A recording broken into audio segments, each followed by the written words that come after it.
Hello बच्चों, नमस्कार। आज की क्लास में हम लोग पढ़ेंगे आपके क्लास 11th के आरोह भाग 1 के काव्यखंड से चैप्टर 5 घर की याद के आगे के काव्यांश को। यह आखिरी वीडियो है इस चैप्टर का। तो आज की इस क्लास में देखते हैं क्या है। हे सजीले हरे सावन, हे कि मेरे पुण्य पावन, तुम बरस लो वे ना बरसे, पांचवे को वे ना तरसे। मैं मज़े में हूँ सही है, घर नहीं हूँ बस यही है, किंतु यह बस बड़ा बस है, इसी बस से सब विरस है। यहाँ पर कवि क्या कह रहे हैं, संदर्भ आपको लिखना है तो बुक का नाम, चैप्टर का नाम, राइटर का नाम, प्रसंग में आप लिख सकते हैं कि यहाँ पर कवि जो है सावन से अनुरोध कर रहा है कि वह पिताजी को सांत्वना देते रहे और उन्हें यह संदेश दे कि वह जेल में आराम से है। ऐसा वो सावन से अनुरोध कर रहा है। ठीक, अब प्रसंग हो गया।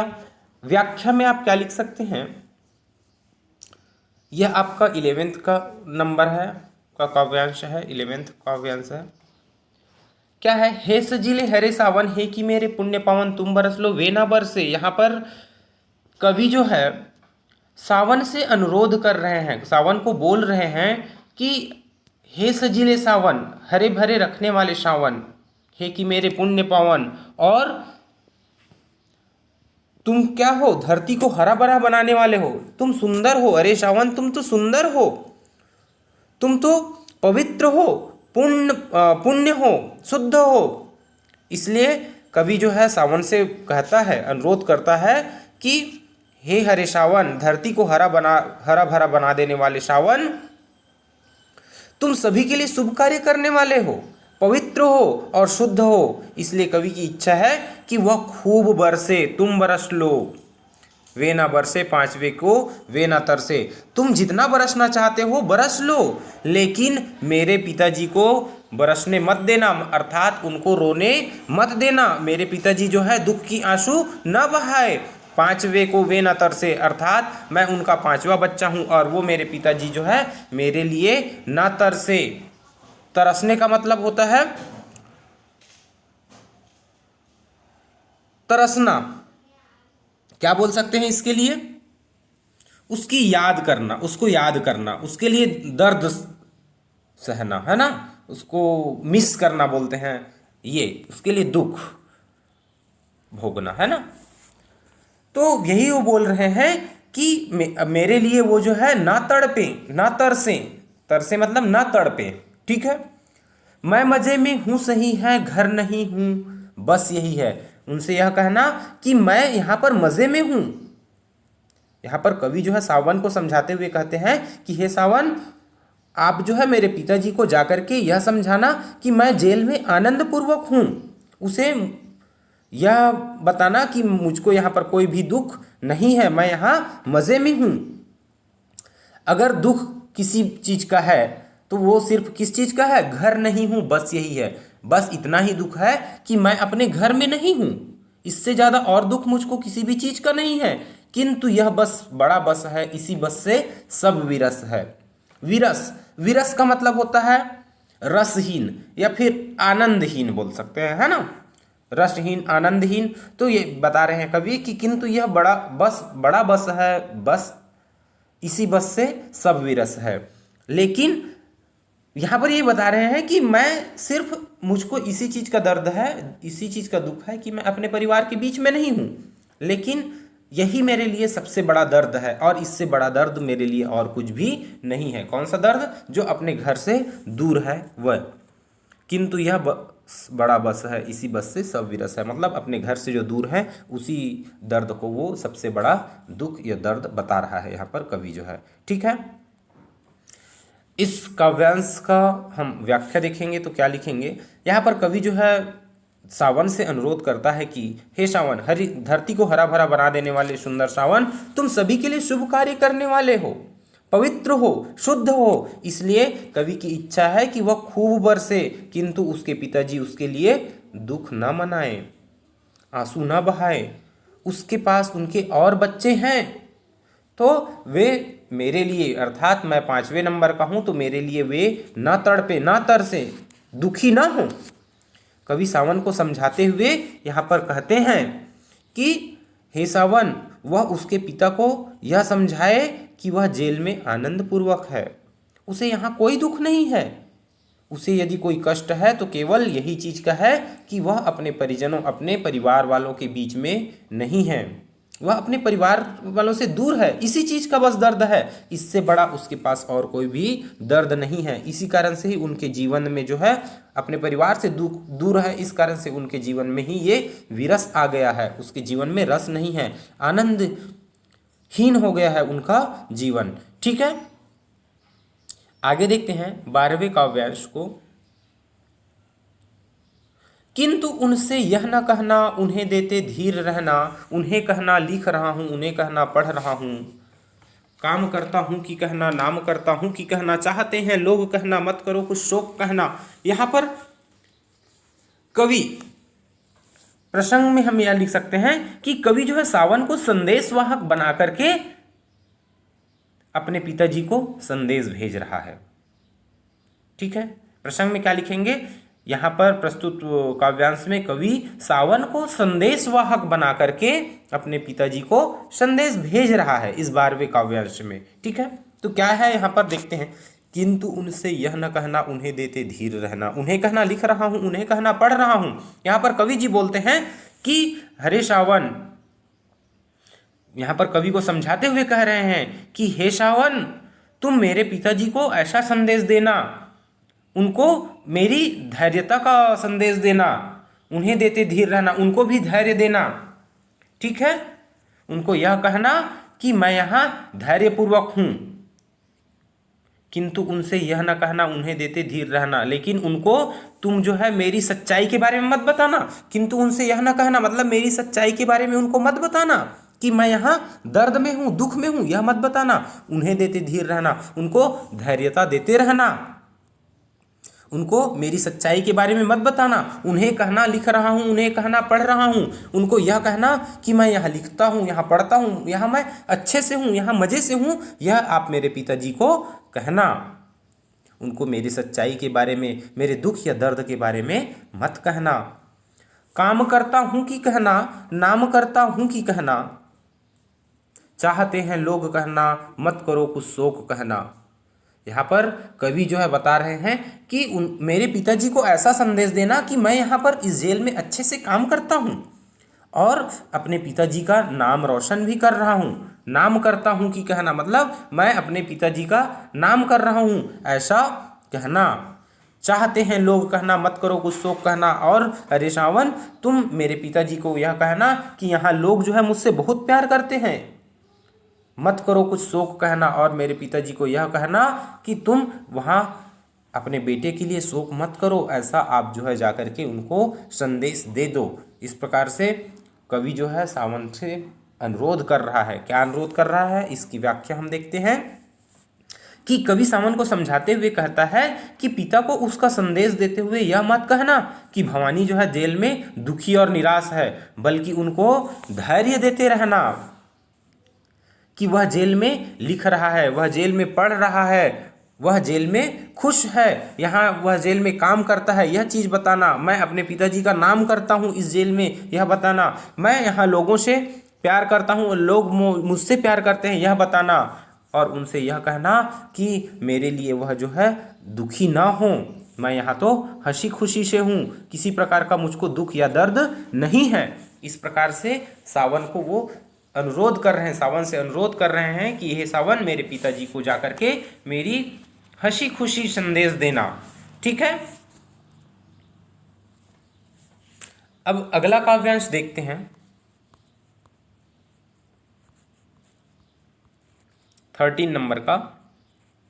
और कहना मस्त हूं मैं, कातने में व्यस्त हूं मैं, वजन 70 शेर मेरा, और भजन ढेर मेरा, और भोजन ढेर मेरा, कूदता हूँ खेलता हूँ, दुख डटकर ठेलता हूँ। और कहना मस्त हूँ मैं, यो ना कहना अस्त हूँ मैं। यहाँ पर प्रसंग में क्या लिखेंगे, कवि अपने संदेशवाहक सावन को समझा रहे हैं। यहाँ पर कवि जो है अपने संदेशवाहक सावन को समझा रहे हैं कि उसके पिताजी को क्या क्या संदेश देना है, किस प्रकार से संदेश देना है। ठीक है, प्रसंग में यही रहेगा। कवि अपने संदेश वाहक सावन को समझा रहा है कि उसके पिताजी को क्या क्या संदेश देना है। ठीक, तो देखते हैं इसकी व्याख्या। 13 नंबर का है यह काव्यांश। और कहना मस्त हूँ मैं, अरे सावन मेरे घर में जाना और मेरे पिताजी से कहना कि यहाँ मैं मस्त हूँ, यहाँ मैं मज़े में हूँ, यहाँ पर मैं मस्त हूँ और कातने में व्यस्त हूँ। कातना मतलब यहाँ पर सूत कातने में, चरखा चलाने में, चरखा यहाँ पर सूत काटने में मैं यहाँ व्यस्त हूँ, ऐसा मेरे पिताजी को कहना। और मेरे पिताजी को यह बताना कि यहाँ मेरा वजन कितना है, 70 सेर है, मेरा वजन 70 किलो का है। मतलब मैं यहाँ दुबला पतला नहीं हुआ हूँ, मैं कमज़ोर नहीं हुआ हूँ। मेरे पिताजी को बताना कि मेरा वजन जो है 70 किलो का हो गया है और भोजन ढेर मेरा, और मैं ढेर सारा भोजन करता हूँ, यहाँ मुझको अच्छे से खाने को यहाँ मिलता है। इस प्रकार से जाकर के हे सावन मेरे पिताजी को बताना कि मैं यहाँ खुशी से हूँ, यहाँ मुझको किसी प्रकार का कोई दर्द नहीं है, न ही मुझको शारीरिक शोषण किया जाता है, न ही मेरे साथ कोई शारीरिक शोषण किया जाता है, मुझको अच्छे से खाना भी दिया जाता है। अरे सावन मेरे पिताजी को जाकर के यह बताना कि मेरा वजन भी अच्छा है, मेरा वजन 70 किलो का है। इस प्रकार से मेरे पिताजी को जाकर के बताना, ऐसा सावन से वो अनुरोध कर रहे हैं कवि। कूदता हूँ खेलता हूँ दुख डटकर ठेलता हूँ और कहना मस्त हूँ मैं, यो ना कहना अस्त हूँ मैं। कूदता हूँ खेलता हूँ और जाकर के मेरे पिताजी को यह बताना कि मैं यहाँ जेल में खेलता हूँ, कूदता हूँ, सब काम करता हूँ, दुख डटकर ठेलता हूँ। अगर कोई दुख भी आ जाता है तो उससे मैं क्या कर लेता हूँ, उससे मैं लड़ लेता हूँ, उसको मैं दूर भगा देता हूँ, ठेल देता हूँ, उसको धकेल देता हूँ। ठेलना मतलब धकेलना, उसको दूर कर देना। अगर कोई दुख आ जाता है मेरे पास तो उसको भी मैं दूर कर देता हूँ। मैं दुख से घबराता नहीं हूँ, यहाँ तो मैं हंसी खुशी से हूँ, मैं मस्त हूँ, मज़े में हूँ यहाँ पर। और कहना मस्त हूँ मैं, उनको बोलना कि मैं यहाँ पर मस्त हूँ मैं। अरे सावन जाकर के मेरे पिताजी को बताओ, मेरे पिताजी को संदेश दो कि मैं यहाँ पर खुशी खुशी से हूँ। यो ना कहना अस्त हूँ मैं। अस्त होने का मतलब होता है, अस्त मतलब डूब जाना होता है ना, सूर्यास्त बोलते हैं। तो यहाँ पर अस्त का मतलब बुझा हुआ या फिर निराश। मेरे पिताजी को यह मत कह देना कि मैं यहाँ निराश हूँ, यहाँ मेरी जो सच्चाई है, यहाँ की जो सच्चाई है उसको मत बताना। अरे सावन उनको यह बताना कि मैं यहाँ मस्त हूँ, यहाँ खुशी खुशी से हूँ, मुझको यहाँ किसी प्रकार का दर्द नहीं है, मुझको यहाँ खाने को अच्छे से मिलता है, लोग मुझको अच्छे से प्यार करते हैं यहाँ पर। इस प्रकार से बातें बताना मेरे पिताजी को, मेरे बारे में इस प्रकार की बातें बताना। उनको यह मत बताना कि यहाँ पर मैं निराश हूँ, यहाँ पर मुझको दर्द मिलता है, इसके बारे में तुम मेरे पिताजी को मत बताना। इस प्रकार से सावन से वो अनुरोध कर रहे हैं। ठीक है, अब अगला काव्यांश देखते हैं। आखिरी काव्यांश है नंबर 14। हाय रे ऐसा न कहना है कि जैसा न कहना है कि जो वैसा न कहना, कहना देना जागता हूँ आदमी से भागता हूँ, कहना देना मौन हूँ मैं खुद न समझूँ कौन हूँ मैं, देखता कुछ बक न देना उन्हें कोई शक न देना। यहाँ पर आप क्या लिख सकते हैं प्रसंग में, इस काव्यांश में, इस काव्यांश का प्रसंग आप क्या लिख सकते हैं। यह अंतिम काव्यांश है। तो कवि सावन से अनुरोध कर रहा है यहाँ पर भी कि वह जेल की वास्तविकता से संबंधित उसके परिजनों को कुछ न कहना। आप जो है, जो स्थिति में मैं हूँ, सावन से अनुरोध कर रहे हैं कि हे सावन मैं जिस स्थिति में हूँ तो मेरी जो वास्तविकता है उसके बारे में मेरे घर वालों से, मेरे परिजनों से सच्चाई मत कहना, उन्हें किसी प्रकार का शक न हो जाए, ऐसी बात मत कहना। इस प्रकार से सावन से वो अनुरोध कर रहे हैं। कौन? कवि जी। ठीक है, तो देखते हैं क्या है। हाय रे ऐसा न कहना है कि जो वैसा न कहना। यहाँ पर कवि जो है सावन से अनुरोध कर रहे हैं कि अरे सावन, हाय रे, अरे सावन मेरे बारे में ऐसा मत कहना। कैसा मत कहना है कि जो वैसा न कहना, जिस प्रकार से मेरे साथ जो समय बीत रहा है, जिस प्रकार से समय मैं बिता रहा हूँ यहाँ, जिस प्रकार से मैं दुख में हूँ, उसके बारे में वैसा सच्चाई बात मत बताना, उस सच्चाई को मत बताना। ऐसा मत कह देना कि मैं यहाँ जेल में जागता हूँ, दिन रात जागता हूँ, मुझको सोने को भी नहीं मिलता, इस प्रकार से मेरे घर में जाकर के मत कहना। और तो और आदमी से भागता हूँ, ऐसा मत कहना। अगर किसी आदमी का परछाई पड़ जाए तो उससे भी मुझको डर लगता है इस जेल में, ताकि कोई ब्रिटिश हुकूमत से कोई सिपाही जो है आकर के मुझको दंड देने के लिए नहीं आ रहा है, मुझको यातना देने के लिए नहीं आ रहा है, इस बात से मैं डर जाता हूँ। तो इस बात के बारे में मत बताना उनको। आदमी से भागता हूँ, अगर कोई आदमी आ जाता है या फिर उसकी परछाई भी दिख जाती है तो उससे मैं डर जाता हूँ। तो इस बात को तुम मेरे पिताजी को या फिर मेरे परिजनों को मत बताना। उनको कहना कि मैं तो यहाँ मज़े में हूँ, अच्छे से हूँ, यही बात बताना। कह न देना मौन हूँ मैं, खुद न समझूं कौन हूँ मैं, देख ना कुछ बक न देना, उन्हें कोई शक न देना। यहाँ पर कवि बताते हैं कि कह न देना मौन हूँ मैं, यहाँ पर मैं चुपचाप अकेला बैठा रहता हूँ, मौन रहता हूँ, इसके बारे में किसी को मत बताना।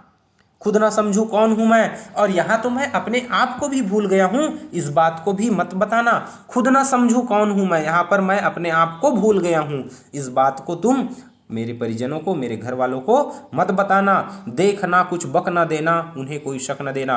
अरे सावन देखना, ऐसा कुछ बात मत बोल देना, कुछ बक ना देना, बकना मतलब बोलना, ऐसा कोई बात मत बोल देना कि जिनसे उनको शक हो जाए। मेरे यहाँ की जेल की जो जीवन है, जो दिनचर्या है, उसके बारे में उनको कोई किसी प्रकार से शक ना हो जाए, मेरे दुख के बारे में उनको शक ना हो जाए, इस प्रकार से बातें मत बोल देना ताकि उनको कोई शक हो जाए। इस प्रकार से कवि जो है सावन से अनुरोध कर रहे हैं, सावन को बता रहे हैं। ठीक है, अंतिम में लिखते हैं कि हे सजीले हरे सावन, हे कि मेरे पुण्य पावन, तुम बरस लो वे न बरसे पांचवे को वे न तरसे। इस प्रकार से बताते हैं कि हरे सजीले सावन, हे पुण्य सावन, हे शुद्ध सावन, तुम तो पुण्य हो, तुम बरस लो, तुम जितना बरसना चाहते हो बरस लो, लेकिन मेरे पिताजी जो है अपने पांचवें बच्चे के लिए ना तरसे, उसके लिए ना तड़पे, उसके लिए दुखी ना हो। तुम जितना बरसना चाहते हो बरस लो। ठीक है, इस प्रकार से यह चैप्टर कंप्लीट हुआ। उम्मीद करता हूं कि यह चैप्टर आपके समझ में आई होगी। Thank you.